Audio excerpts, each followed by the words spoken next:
It was just another night at the busy New York subway station. People hurried to their destinations, some exhausted, some lost in thought, and some just trying to make it through another day. Among them was Mark, a quiet, unremarkable clerk who had just finished his shift. His job wasn't anything special. He spent most of his time in a small office, filing reports and handling tickets. But tonight was different. Tonight, something was about to happen that would change his life forever. As he walked past the dimly lit restroom area, a faint sound caught his attention. It wasn't the usual subway noise, this was different. A muffled whimper, soft and desperate, coming from inside the women's restroom. Mark hesitated. Normally, he wouldn't interfere. But something about the sound sent a chill down his spine. Slowly, he stepped forward and pushed the door open. What he saw made his heart stop. A young girl, no older than 16 or 17, sat curled up on the cold tile floor. Her arms trembled as she held a tiny newborn baby close to her chest. The infant let out weak cries, its tiny fingers gripping onto her shirt. The girl's face was pale, beads of sweat covering her forehead. Fear filled her wide, teary eyes. Mark swallowed hard.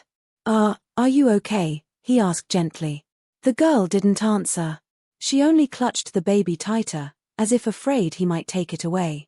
Mark could see it now, she was exhausted, in pain, and utterly alone. But how had she ended up here, in a subway station bathroom, with a newborn? Where was her family? Did anyone even know she was here? Meanwhile, on the other side of the station, another story was unfolding, one that would soon collide with Mark's in a way no one could have expected. A young black teenager named Jerome sat quietly on a subway bench, lost in his own thoughts. It had been a long day, and he was ready to head home. The train was crowded, as usual, and people pushed their way in. That's when he noticed her. A pregnant white woman stepped onto the train, looking exhausted. Without hesitation, Jerome stood up and offered her his seat. She looked at him, surprised, then smiled warmly. "Thank you," she said softly as she lowered herself onto the seat. Jerome thought nothing of it. It was just a small act of kindness, something any decent person would do. But as he turned to grab onto the overhead rail, he felt something in his hand. The woman had slipped him a folded note. Frowning, he slowly unfolded the paper. What he read made his breath catch in his throat. His fingers tightened around the note as a strange, uneasy feeling washed over him. This wasn't just a simple thank you message. It was something much bigger, something that would turn his entire world upside down. Jerome's hands trembled slightly as he stared at the note. His heartbeat pounded in his ears, drowning out the distant hum of subway tracks and murmuring passengers. The words on the paper were scribbled in a rush, the ink slightly smudged as if the writer had been in a hurry or afraid. His eyes moved over the message again, trying to make sense of it. Find him before they do. Trust no one. What did that even mean? Who was him? And who was after him? Jerome's gaze darted back to the woman, but she was already gone. She had stepped off at the next station, disappearing into the crowd as if she had never been there in the first place.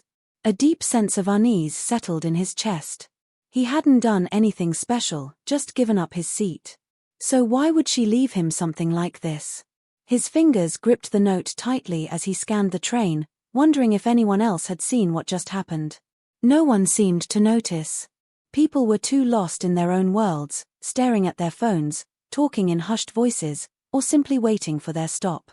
Meanwhile, on the other side of the subway station, Mark stood frozen in the restroom doorway. The girl still hadn't spoken, but her eyes told him everything. She was terrified. Alone. Desperate. The baby in her arms whimpered again, its tiny mouth searching for comfort. Mark's instincts kicked in. "Look, I don't want to scare you," he said softly, keeping his voice calm. "But I think you need help." The girl flinched. "No," she whispered, shaking her head. "No hospitals. No police." Her voice was weak, barely more than a breath, but the fear in it was real. Mark hesitated. She didn't look like someone who had just casually wandered in off the streets. She had a small backpack beside her, worn out but carefully packed, as if she had been running from something. Or someone. He crouched down slowly, making sure not to move too fast. Okay, he said, nodding. No hospitals. No police. But I can't just leave you here. The girl swallowed hard, her grip on the baby tightening. Mark could see the exhaustion in her eyes, the way her body trembled from sheer fatigue. She had been through something bad. But she wasn't ready to talk about it.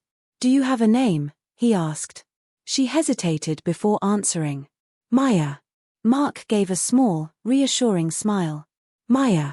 Okay. And the baby? For the first time, something softened in her expression. She looked down at the tiny bundle in her arms. Liam. Mark nodded again. That's a strong name. He hesitated, then took a deep breath. Maya, listen. You don't have to tell me anything you're not ready to.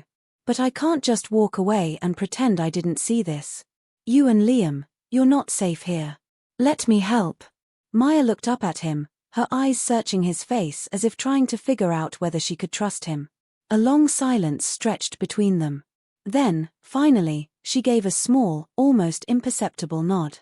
Mark let out a quiet breath of relief. Okay. Let's get you out of here. As he helped Maya to her feet, something in the back of his mind nagged at him. This wasn't just a random encounter. There was a reason she was here, alone, with a newborn in a subway station. And whatever that reason was, it wasn't good. At the same time, Jerome was still gripping the note, his mind racing with possibilities. He considered crumpling it up and forgetting about it. Maybe it was just some weird misunderstanding. Maybe the woman had mistaken him for someone else. But deep down, he knew better. His phone buzzed in his pocket, snapping him out of his thoughts.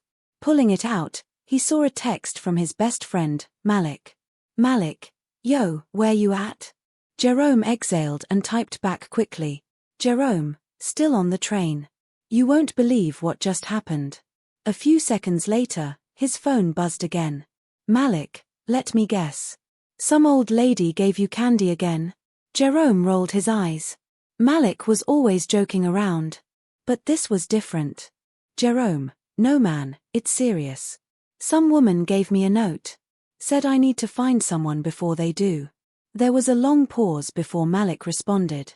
Malik, what? What does that even mean? Jerome, I don't know. But I think I need to find out. Malik's reply came almost instantly.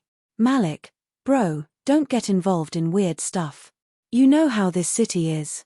Jerome sighed. Malik had a point. But something about the woman's urgency, the way she had slipped him the note so secretly, it didn't feel random. And if there was even a chance that someone was in danger, could he really just walk away? As the train pulled into the next station, Jerome stood up. He didn't know exactly what he was looking for. But he knew one thing for sure. This night was far from over. Mark led Maya out of the restroom, keeping his steps slow so she could keep up. The baby, Liam, had quieted down, but his tiny chest rose and fell in quick breaths, his little hands curled into fists. Maya clung to him like he was the only thing keeping her grounded. The subway station was still bustling, but no one paid them any attention. That was the thing about big cities, people were too caught up in their own worlds to notice when something wasn't right. Mark glanced around, making sure no one was watching them too closely. He wasn't even sure why he felt so cautious, but something in Maya's fearful eyes told him that being seen was dangerous. Where are you staying? He asked quietly as they walked toward the exit. Maya hesitated. Nowhere, she admitted. Mark exhaled, trying to think. He couldn't just leave her out on the street. He wasn't sure what had happened to her, but she needed a place to rest, and that baby needed warmth and food. I have a small apartment not far from here, he said finally. You can stay for the night. Just until we figure something out. Maya looked at him, uncertainty flickering in her eyes. She was torn between accepting his help and running. He could see it. But she had nowhere to go, and they both knew it. After a long pause, she gave a small nod. They stepped onto the street, the cold air hitting them instantly. Mark pulled his jacket tighter and hailed a cab. As they got in, Maya kept her eyes on the window, watching the city blur past as if she was expecting someone to be following them. Meanwhile, Jerome stepped off the train, still clutching the note. He had no idea where to even begin. Find him before they do. Who was him? Who were they? He pulled his hoodie up and stuffed the note in his pocket, trying to act normal as he walked toward the exit. His phone buzzed again. Malik, bro, for real, don't mess with this. Jerome, too late. Malik didn't reply. Jerome knew he was shaking his head somewhere, thinking he was being reckless. Maybe he was. But the woman had chosen him for a reason, and he couldn't shake the feeling that he needed to figure out why. As he reached the top of the subway stairs, he noticed something strange. Across the street, a black SUV was parked, its engine running. The windows were tinted, but Jerome could feel someone watching him. He hesitated, then casually turned left instead of right, heading in the opposite direction of his usual route home. The SUV pulled away from the curb, slowly matching his pace. His stomach tightened. This wasn't a coincidence. He took a sharp turn down an alley, picking up his pace. His heart pounded as he reached the other side and blended into the crowd on the main street. When he glanced back, the SUV was gone. But he wasn't stupid. Whoever they weren't done watching him. Mark's apartment was small but clean. A couch, a small TV, a tiny kitchen, nothing fancy. Maya stepped inside hesitantly, her arms still wrapped around Liam. Mark closed the door behind them and turned on a lamp, casting a soft glow over the room. You can sit, he said gently. Maya moved to the couch and sank down, exhausted. The baby whimpered, and she instinctively rocked him. You hungry? Mark asked. Maya nodded. He walked to the kitchen and grabbed some bread and peanut butter, the best he could do on short notice. As he brought the plate over, she looked up at him with tired but grateful eyes. Mark hesitated before sitting down. Maya, he said carefully. I don't need to know everything. But if there's someone looking for you, I need to know how much danger you're in. Her grip on Liam tightened. She looked away, her jaw clenching. It's not me they're looking for, she whispered. Mark's stomach dropped. Then who? She took a shaky breath. Liam. Mark stared at the tiny baby, sleeping peacefully in her arms. Why? Maya closed her eyes. Because, he isn't supposed to exist. Meanwhile, Jerome finally reached his building, his heart still racing. He lived in a small apartment with his mom and younger sister, just trying to make it through school and keep out of trouble. But tonight, he had stepped into something he didn't understand. As he unlocked the door, his mom called from the kitchen. That you, baby? Yeah, Ma, he called back, forcing his voice to sound normal. His sister, Kayla, peeked out of her room. Jerome, you see she stopped, narrowing her eyes. Why you look all weird? I don't, he muttered, walking past her. Kayla wasn't convinced. Aha! You got that I did something dumb face. Jerome ignored her and went to his room, shutting the door. He pulled out the note and stared at it again. What had he just gotten himself into? And more importantly, was it already too late to get out? Jerome sat on the edge of his bed, the note crumpled in his hand. His mind kept replaying the moment the woman had given it to him, the urgency in her eyes. Find him before they do. But who was he? And more importantly, who were they? His stomach churned as he thought about the black SUV. Whoever was inside had been watching him. Maybe following him. He had felt paranoid before, but this was different. This was real. A knock on his door made him jump. Jerome? His mom's voice was soft but firm. He shoved the note under his pillow. Yeah, Ma? You okay? He hesitated. He could tell her. Maybe he should. But the words wouldn't come. Yeah. Just tired. A pause.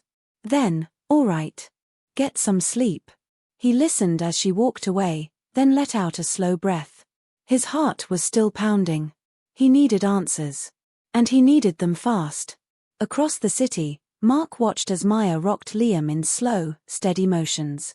Her eyes were heavy, but sleep wouldn't come. He could see it, how every muscle in her body was tense, how she kept glancing toward the door like someone might burst in at any moment. What do you mean he isn't supposed to exist? Mark asked, his voice barely above a whisper. Maya's hands trembled slightly as she smoothed down Liam's tiny blanket. She looked at Mark, really looked at him, as if deciding how much she could trust him. Then, finally, she spoke. "They took him," she said, her voice almost hollow. "When he was born. They told me he was gone. That he didn't make it." Mark frowned. "Who told you that?" Maya swallowed hard. "The hospital.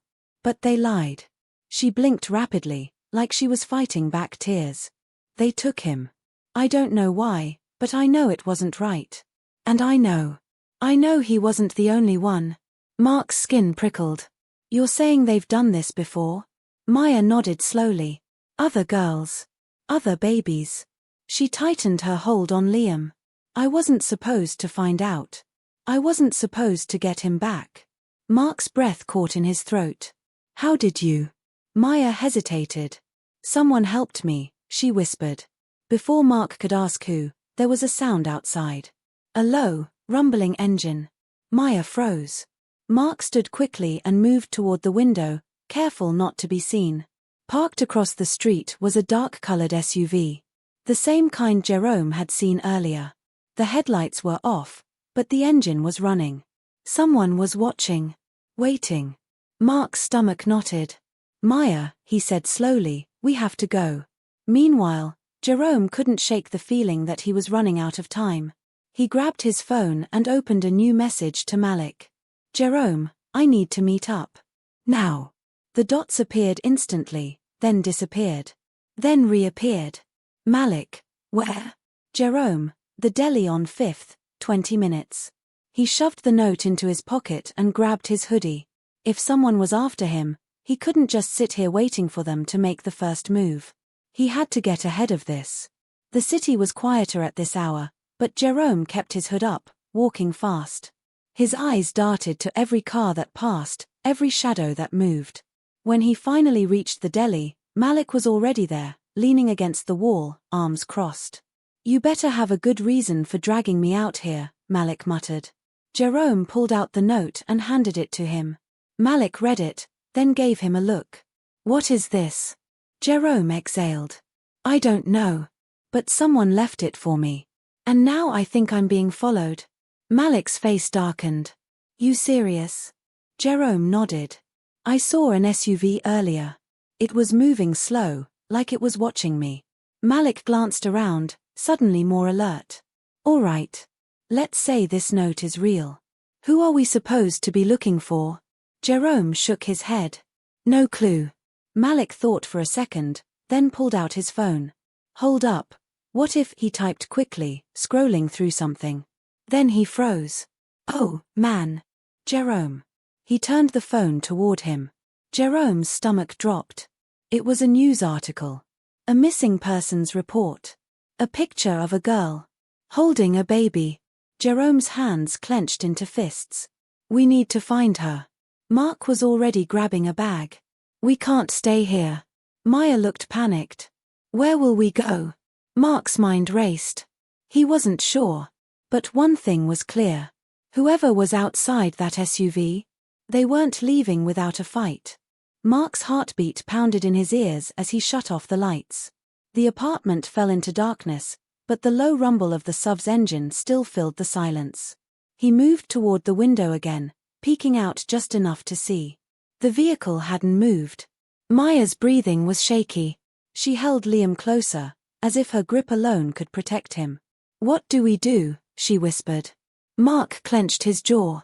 Running now would only expose them. Whoever was out there was waiting, watching, maybe even listening. "Stay quiet," he murmured. "They don't know if we're in here for sure." Maya swallowed hard, her arms tightening around Liam. The baby stirred, letting out a small, sleepy whimper. Mark felt his chest tighten. If he cried. Then, as suddenly as it had come, the SUV pulled away. Mark and Maya didn't move, barely even breathed as the sound of the engine faded into the distance. But neither of them believed it was over. "They'll be back," Maya whispered. Mark nodded. "Yeah. And next time, they won't wait." Across the city, Jerome and Malik were huddled over Malik's phone, staring at the missing persons report. The girl in the picture, Maya, looked younger than Jerome had expected. Her dark hair was pulled into a messy ponytail, and her eyes, they looked hollow, like she had already seen too much. She was holding a baby, wrapped tightly in a white hospital blanket. The article was brief. Maya Carter, 17, and her newborn son were reported missing from St. Francis Hospital 2 days ago. Authorities are investigating but have not released further details. Jerome exhaled. She went missing from a hospital? Malik's face was grim. Not just any hospital. St. Francis. Jerome frowned. What's that supposed to mean? Malik hesitated, then lowered his voice. There's been stories, man. People go in, and not all of them come out. Jerome's stomach churned. You're saying the hospital's involved? I don't know, Malik admitted. But if she ran, she must have had a reason. Jerome's pulse kicked up. Find him before they do. What if him wasn't just the baby? What if there was someone else caught in this? Someone who knew the truth? Jerome stood up. We need to find her. Now. Mark was already stuffing supplies into a backpack, some food, a blanket, anything they could carry. We have to go somewhere safe, he said. Maya shook her head. There is no safe place. There has to be, Mark insisted. Somewhere they won't find you. Maya hesitated, biting her lip. Then, finally, she whispered, there's one person who might help. Mark turned to her. Who? Maya looked down at Liam, then back at Mark. The woman who helped me take him from the hospital. Mark stared at her. She's still in the city? Maya nodded. She told me if I ever needed help, to find her. She hesitated. But if we go to her, we'll be leading them straight to her. Mark exhaled. It was a risk.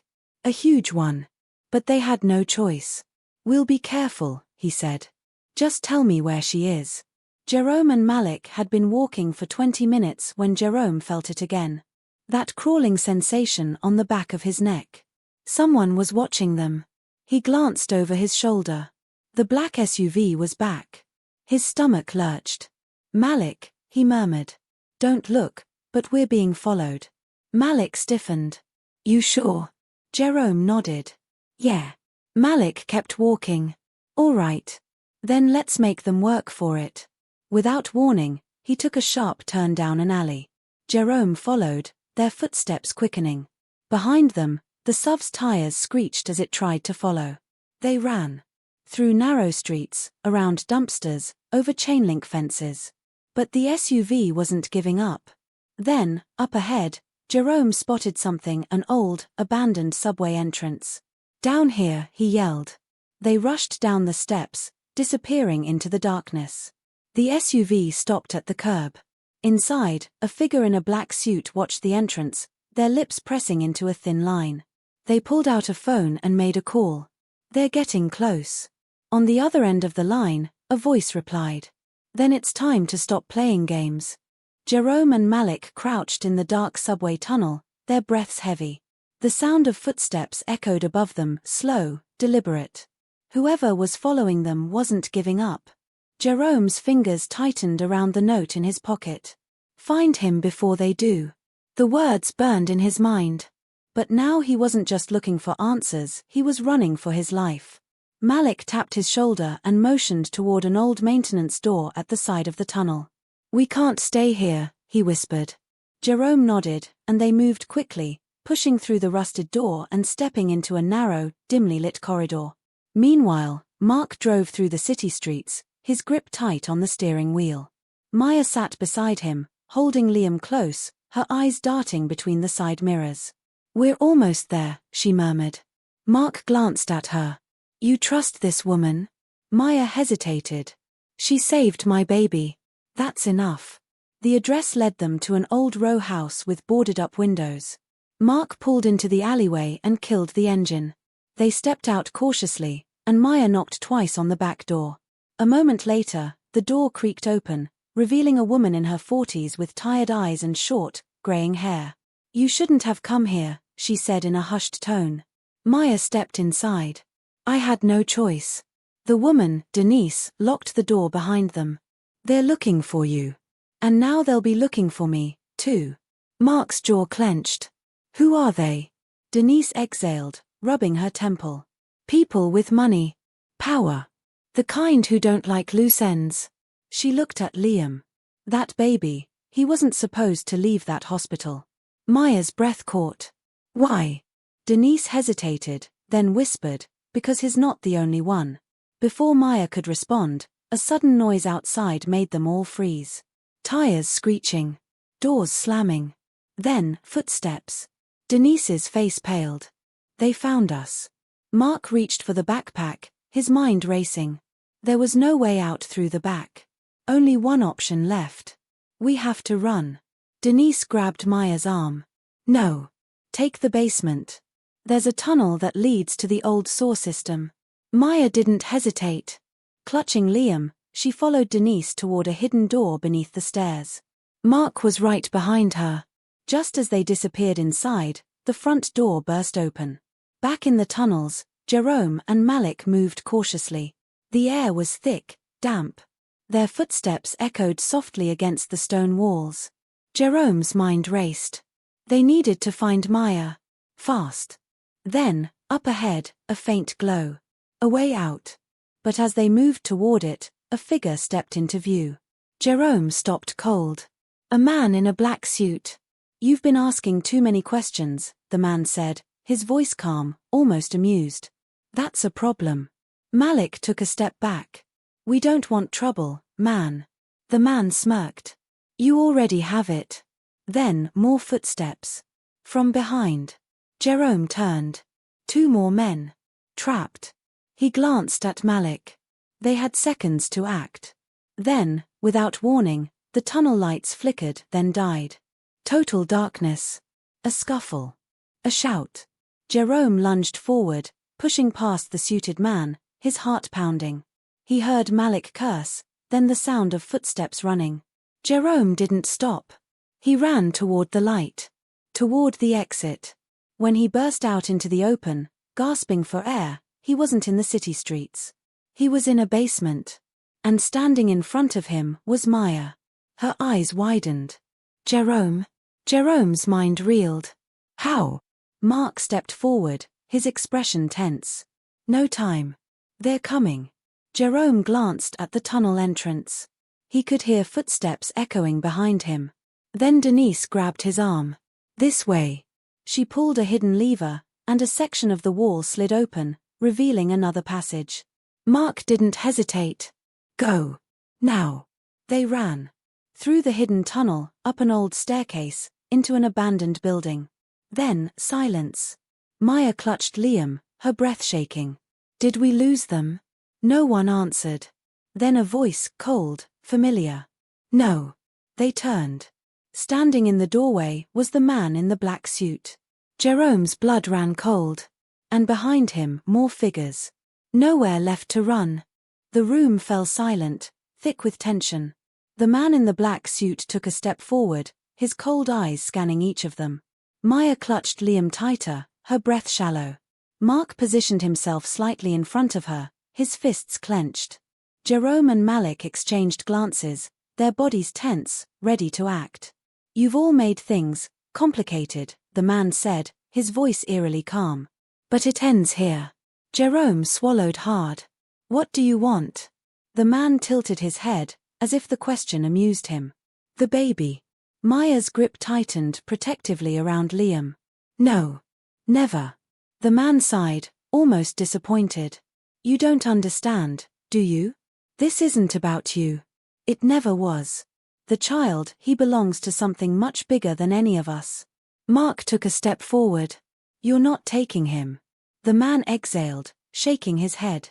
You still don't get it. This isn't a request. He lifted his hand slightly, and the men behind him stepped forward, ready to move. But then, a sharp, piercing sound rang through the air. A police siren. Then another. And another. Flashing red and blue lights filled the building through the cracked windows.